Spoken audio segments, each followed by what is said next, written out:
22 তারিখে নতুন দল দাদা দাদা দাদা আপনি মাঠে চলে যাচ্ছেন বেরিয়ে যাচ্ছেন नया पार्टी बनाएगी 22 दिसंबर मुर्शिदाबाद में गोटा राज्य में 135 सीट में नई उम्मीदवार खड़ा करेगी, समझे? इनको खिलाफ भी लड़ेगी, बीजेपी को खिलाफ भी मैं लड़ेंगी। जो करना कर लीजिए। मैं नया पार्टी बांध के रखा है 22 तारीख में मुर्शिदाबाद में ओपन करेंगे। हमें निजे बेरिए टीएमसी से विधायक के खाली रिजाइन कर दूंगा, ठीक है? শৃঙ্খলা ভঙ্গের অভিযোগ বলছে আপনার বিরুদ্ধে ফিরহাদ হাকিম বলছে শৃঙ্খলা ভঙ্গের অভিযোগ। আমি ফিরহাদ হাকিমের কোনো কথার জবাব দেব না। ফিরহাদ হাকিমের কোনো কথার জবাব আমি দেব না। ফিরহাদ হাকিমকে আমি নেতাই মানি না। ও কোন পার্টির নেতা, কোন পোস্ট আছে ফিরহাদ হাকিমকে জিজ্ঞেস করুন। আমি ফিরহাদ হাকিমের কোনো কথার জবাব দেব না, ঠিক আছে? 22টা আসনেই লড়বেন নতুন পার্টি থেকে? 135টা আসনে লড়বো। 135টা। চিঠি বা মৌখিক কিছু বলেছে আপনাকে বহিষ্কার নিয়ে? না না, এটা আপনাদের মাধ্যমে শুনছি। হুমায়ুন দা এখন কোথায় যাবেন? দাদা হঠাৎ করে কি ফোন কোথায় যাবেন এখন কোথায় যাবেন? আমি বহরমপুরে থাকবো। দাদা ফোন করে আপনাকে বললো? না, কিছু বলেন। ফর্মাল কোই আপনি মেসেজ আপনি জানলেন কি করে দাদা? জানলেন আরে আপনাদের মিডিয়ার লোকরাই তো বলছে। আমি আশ্চর্য ব্যাপার, কতবার বলবো আপনি আপনাদের? প্রোগ্রামে এসেছেন, আপনাকে এইভাবে সাসপেন্ড কোনো এর জবাব টিএমসিও পাবে, বিজেপিও পাবে। বিজেপি আর টিএমসির মধ্যে কি আন্ডারস্ট্যান্ডিং আছে সেটা আগামী 22 তারিখে আমি ঠিক প্রমাণ করে দেবো। এটা এখানে আরএসএস এর গভর্নমেন্ট চলছে আর তৃণমূলের গভর্নমেন্ট চলছে। এর খেলাফ, এর বিরুদ্ধে আমি নতুন পার্টি করব।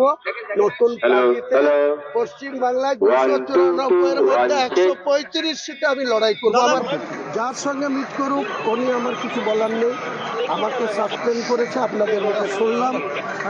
এর আগেও 2015 সালের 25শে ফেব্রুয়ারি একইভাবে তৎকালীন মহাসচিব পার্থ চট্টোপাধ্যায় বন্যা নোটিশে আমাকে 6 বছরের জন্য সাসপেন্ড। আপনি দল ছাড়বেন? কালকেই রিজাইন দিয়ে দেবো, কালকেই। এবং 22 তারিখে মুর্শিদাবাদে নিজের দলের ওপেনিং করবো, ঠিক আছে? আমি যখন এটা বলেছি, বাবরি মসজিদের তাৎপর্য আমার কাছে অনেক। ভারতবর্ষের মানুষ হিসাবে বাবর কবে ইব্রাহিম লোদিকে আক্রমণ করেছিল, তার জন্য সে অত্যাচারী বাদশাহ। তো 464 বছর আগে এরা কোথায় ছিল? যারা এইসব মৌলানারা সেদিন কোথায় ছিল? তাদের অবস্থান কি ছিল?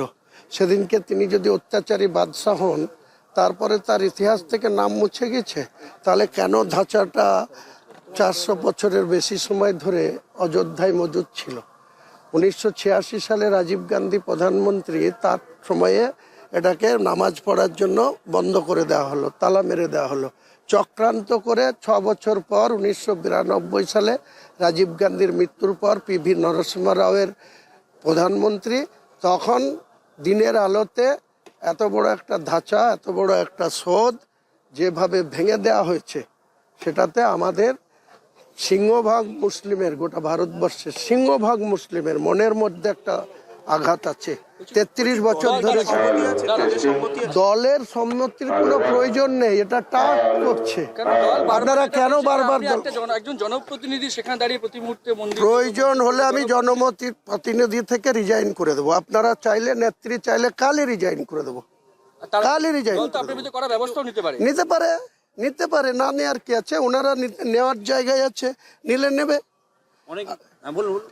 আর কিছু বলার নেই। আপনি বিজেপির হাত শক্ত করার জন্য এখানে ওয়েস্ট বেঙ্গলে নেমেছেন, সাম্প্রদায়িক সম্প্রীতির পরিবেশ নষ্ট করছে। কারা বলছে? সবাই বলছে। কারা? সবাই বলুন না, উল্লেখযোগ্য দু একজনের নাম করুন। বাংলার অনেক উদার মানুষ যারা উদারতায় বিশ্বাসী তারা বলছে। উদারতা কারা কত বিশ্বাসী আমার জানা আছে। তারা বলছে আমরা কারো সঙ্গে কোনো কন্ট্যাক্ট করে চলি না, কারো হাতে তামাক খেয়ে কারোর সঙ্গে পরামর্শ নিয়ে চলি না। আমি মনে করেছি এই স্ট্যান্ড আমার ক্লিয়ার আছে। আমি 6 তারিখে বাবরি মসজিদে শিলান্যাস করব, তার সঙ্গে একটা ইসলামিক হসপিটাল, তার সঙ্গে একটা হোটেল কাম রেস্টুরেন্ট, যেটা বাংলাতে মুসাফিরখানা নাম দেওয়া থাকবে। এর সঙ্গে একটা হেলিপ্যাড হবে, একটা পার্ক হবে। 25 বিঘি জায়গা আমি সংগ্রহ করেছি। 25 বিঘি জায়গা যেখানে থেকে আমার ট্রাস্ট থেকে এসব প্রোগ্রাম হবে। কে কি বললো দল তাতে যদি আমার আপনাকে কি? সাসপেন্ড করে দেয় বা বহিষ্কার করে আমি প্রস্তুত রয়েছি, যে কোনো কিছুর জন্য আমি দেয়, প্রস্তুত যে কোনো মূল্যে রয়েছি। আপনি মসজিদ করবেন আপনি বললাম তো, একই কথা রিপিট করার দরকার নেই আমার। আমার স্ট্যান্ড ক্লিয়ার।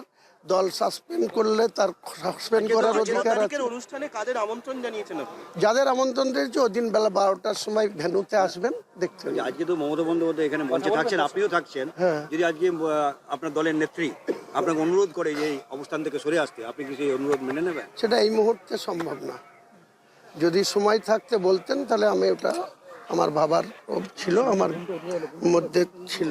কিন্তু এস্টিম পয়েন্ট এসে আমি মানুষের কাছে 1757 খ্রিস্টাব্দে যে মির্জাফরের মুর্শিদাবাদে জন্ম হয়েছিল, হুমায়ুন কবির আবার মির্জাফরের তালিকায় নাম লেখাবে না, কোনো অবস্থাতে অবস্থান থেকে সরবেন না। মোটেই না।